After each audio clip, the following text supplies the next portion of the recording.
Good afternoon. Continuing with the theme of the Koran, in chapter 7 and chapter 10, he quotes what God told Moses regarding his confrontation with Pharaoh. In chapter 7, Muhammad states that God told Moses to cast down his staff, and the staff swallowed up the snakes, but the snakes of the Pharaoh's advisors was not really snakes, it was deception. First and foremost, God told Moses to tell Aaron to cast down his snake. That's mistake number one.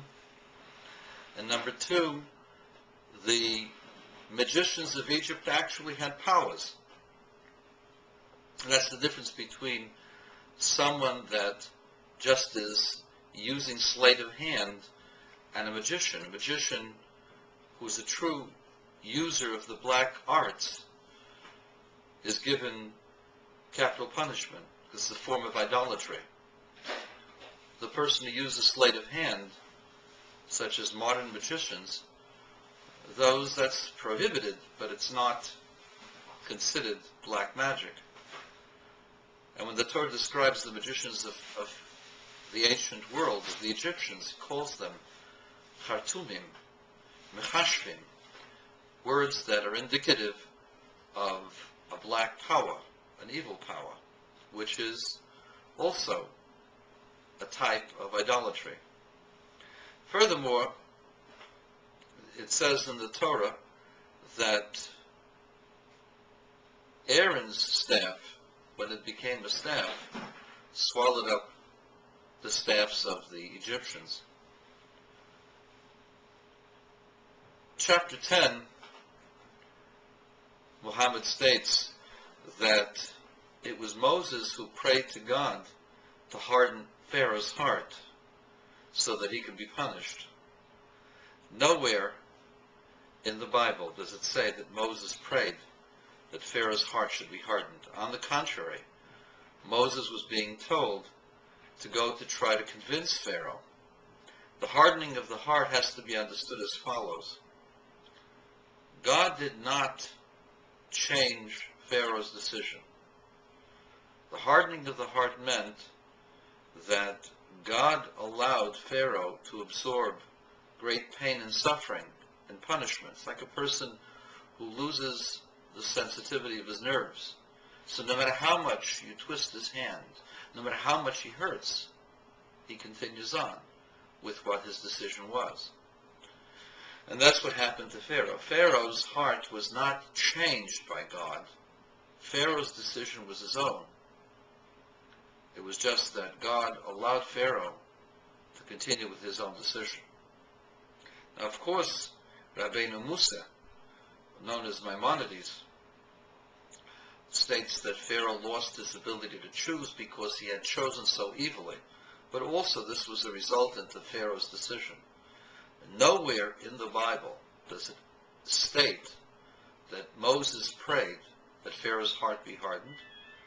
Nowhere in the Bible does it state that God told Moses to cast his stick in front of Pharaoh, or that Pharaoh's advisors actually had no power.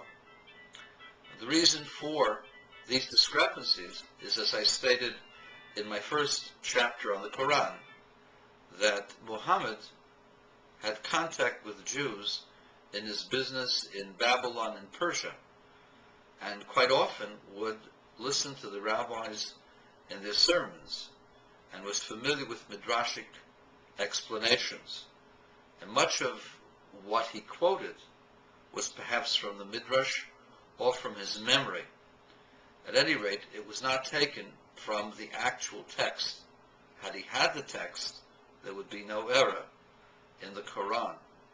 Now, that does not take away the importance of the message that Muhammad had for his people, that is to believe in one God. But one must be accurate when quoting the Torah. Even though Rabbi Musa, Moses Maimonides, says that it is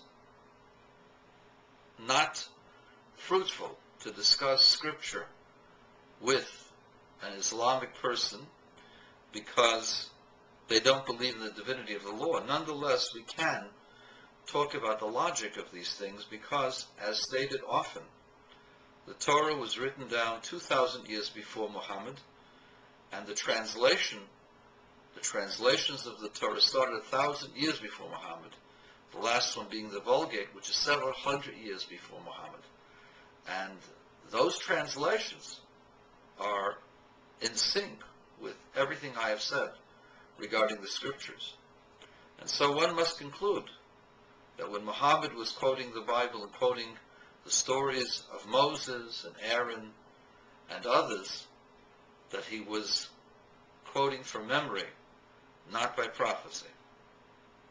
And so, it is important for my Islamic brothers to note that the Torah is the only authoritative document coming from God.